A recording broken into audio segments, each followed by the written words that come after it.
There's no iron team, and the best NBA teams have deep benches. In this video, we're going to name the best bench player from every ring total. Now, before I begin, I do want to set a quick rule, which is that I'm only counting a player's bench performance. For example, Gary Payton won a ring coming off the bench for the Miami Heat, but when comparing him to other bench champions, I won't be considering his prime Seattle Supersonic days, because, well, he was a starter during those times. And with the holiday season rolling around, I want to let you guys know about Ridge Wallet. I want to thank the Ridge for sending me this carbon fiber 3K weave wallet and the carbon fiber key case. Both the wallet and the key case make everything about holding wallets, keys, and money so much easier. This wallet is so much better than my old leather wallet because instead of folding through a bunch of flaps, any card I need is just a second away. The wallets easily hold up to 12 cards, plus there's room for cash. Everything about the wallet is smooth and quick, plus the durable material means that there's a lifetime guaranteed warranty. The Ridge designed their key cases with the same material as their wallets,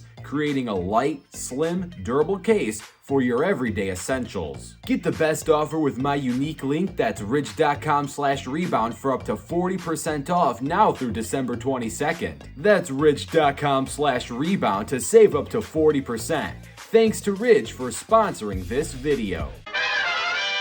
The best bench player to never win an NBA championship has a ton of good options, and the top two on my mind are easily Jamal Crawford and Lou Williams. Both of these players are awesome, and you can't go wrong with either pick, as they are both 3-time Sixth Man of the Year award winners. Jamal is a highlight machine and has the better ball handling skills. So if you want to watch highlights of both players, Jamal is going to have much more exciting moments, and on the surface, you would take him as the better player. Lou's game is a little more pick and roll heavy, but if you really pay attention to his game, he is the better playmaker and he's a much more efficient player, as he has a PER of 18 compared to Jamal's PER of 15. Lou also has better playoff performances, so in a close call, I am taking Lou Williams, who in his best bench season scored over 22 points per game. The best bench player to only win one ring is a close call between Leandro Barbosa and Jason Terry. Barbosa is a 2015 champ and a 2007 Sixth Man. Jason is a 2011 champ and a 2009 Sixth Man. I'm going to go with the Jet on this pick for two reasons. One, I think he had a bigger impact on the Mavericks beating the Heat than Barbosa had on the Warriors beating the Cavs. Especially considering that Maverick zone defense, it was very successful in large parts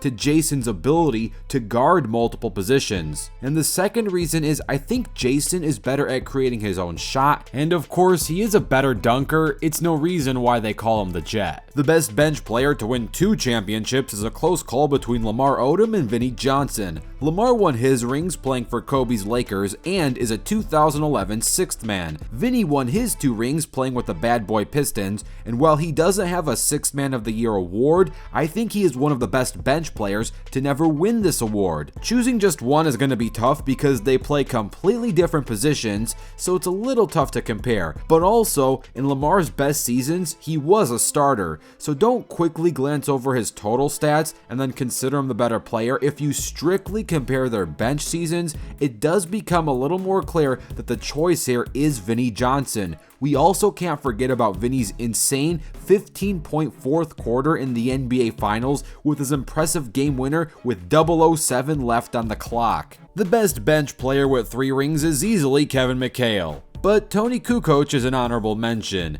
Now, for a big chunk of Kevin's career, he spent as a starter, but he also spent a large part of his career off the bench, as he is a 2-time Sixth Man of the Year. In his best bench season, he put up over 20 points per game and made an All-Star team. He has 3 rings playing for the Boston Celtics alongside Larry Bird. The best bench player to win 4 NBA championships is no question Manu Ginobili. Manu is one of the best bench players of all times regardless of ring total. This one needs no explanation. He won all 4 of his rings playing alongside the San Antonio Spurs. As for 5 rings, while Steve Kerr makes a solid choice, my pick here has to be Michael Cooper. Cooper played for the Showtime Lakers and won 5 rings, being the backup point guard to Magic Johnson. He's an 8-time All-Defensive Player and won the 1987 Defensive Player of the Year award coming off the bench. He's the only player so far in NBA history to win a Defensive Player of the Year as a bench player. Only 4 players so far have 6 rings. These players are Bob Cousy, Kareem Abdul-Jabbar, Michael Jordan, and Scottie Pippen. They're all starters, so we'll move on to 7 rings soon, but technically you can put John Havlicek here since he did win 6 rings coming off the bench, but I do want to save him for a little higher number since he does have more rings and I don't want to discredit those rings. Only 3 players so far have 7 rings. These are Robert Horry, Jim Lustikoff, and Frank Ramsey. This one easily goes to Big Shot Rob, who played for a number of teams and was a starter early on in his career, but played a ton of huge games as a bench player. And last but not least, we have the bench player with the most rings in the NBA, and that's John Havlicek, who's an 8-time champion. Now technically he's a 6-time bench champion, but I don't want to split hairs here. He spent the majority of his career as a bench player, and they didn't hand out the 6th Man of the Year award during the time that he played, but if they did, he probably would have the most in history. Rest in peace to John Havlicek. So here is the best bench player from every ring total. 0 rings, Lou Williams. 1 ring, Jason Terry. 2 rings, Vinnie Johnson. 3 rings, Kevin McHale. 4 rings, Manu Ginobili. 5 rings, Michael Cooper. 7 rings, Robert Horry. 8 rings, John Havlicek.